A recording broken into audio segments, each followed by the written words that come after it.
Please give a very warm, super duper, fragilistic, expialidocious welcome to the visionary of this project, and that's Mr. Ken Hughes.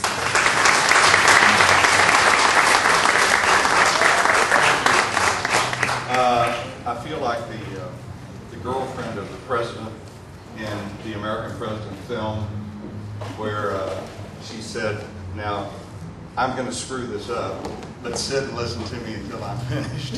So I will do my best. I want to say one thing for certain is that, you know, as Trammell Crow told me one time, somebody's name has to be on the shingle. But that isn't the way that companies and developments happen, and I want to. There are a lot of people that we should thank. I'm going to go over the ones that I think are critical, but everybody that's involved in this complicated project has been critical. First of all, Jorg Mast is my equal partner. He's over here all the time. We've been partners for 10 years, and this is as much Jorg's project ownership-wise as mine, and probably more in effort. Zach Porter, who works with us, who is a jack of all trades and makes a lot of different things happen. And in mixed-use development, you need to have that. Zach does all of our retail leasing and many other things. Jessica Lipton, who keeps the books, and that is getting more complicated all the time. And we appreciate her efforts. And Ray Wood, who's probably not here tonight, but was our construction manager who built the project. I thought what I'd like to focus on, and I'm going to take very, very little time here, but I wanted to just focus on two things that I think are important here. One about us, and then one about the nature of the animal. This project really wouldn't have happened without the willingness of the city of Fort Worth to support it, the zoning. Wendy Davis had always given us her time and attention, and Dale Fissler and Fernando and the mayor, and you know, there's an enormous number of people that have had to come together to make this happen, because there were 26 industrial buildings on this site, including a grain elevator. There's a railroad runs through the middle of it that we had to cross. We're sitting next to the levee system, so the Corps of Engineers gets involved, and just a lot of moving pieces when you come into these inner city areas to make this happen. I was just thinking this afternoon, though, there are 5 architectural firms, 6 general contractors, 3 civil engineering companies, 5 landscape architects and contractors, 6 law firms, unfortunately, one gas drilling company, and 7 banks.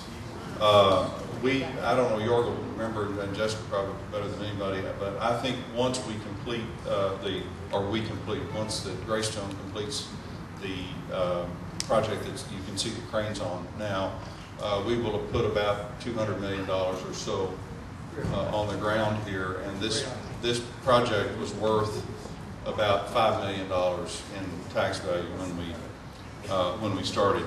There are just a few people that I want to mention before I conclude. One is our bankers: Compass Bank, Southwest Bank, CapSource Bank, and Bank of Texas. And we deal with those guys every single day. They take risk just like we do.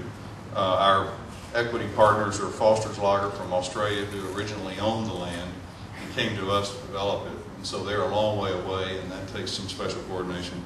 Dallas Police and Fire, who are investors in this project, and RCP, who have done investments in other parts of it. And I want to just make special mention. Wendy is going to cut the ribbon in a minute, and you all know Wendy Davis, and Dale Fissler is going to make some comments from the city. But I want to make a special mention of one guy that's not here that was very critical to this thing ultimately happening, and that was Mayor Moncrief. He came in and personally took on dealing with the railroad, which was essential that we get quiet crossings here so that we could build residential right next to an industrial railroad.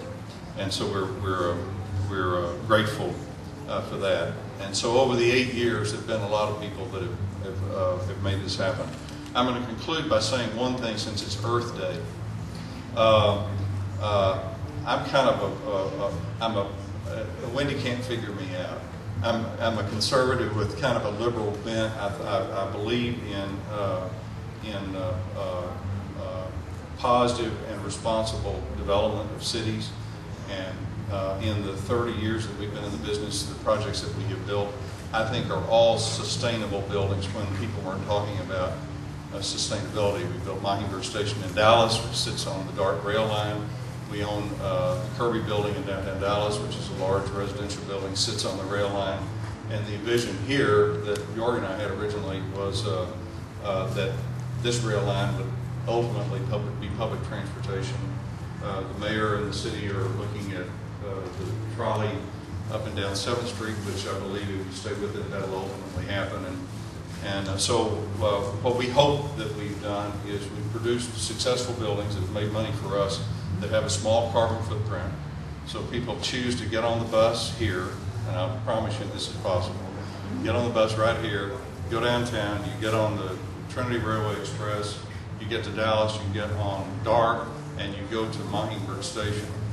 And so we know that we can, that there's connectivity there. So without further ado, I think it's Dale's turn to make some remarks.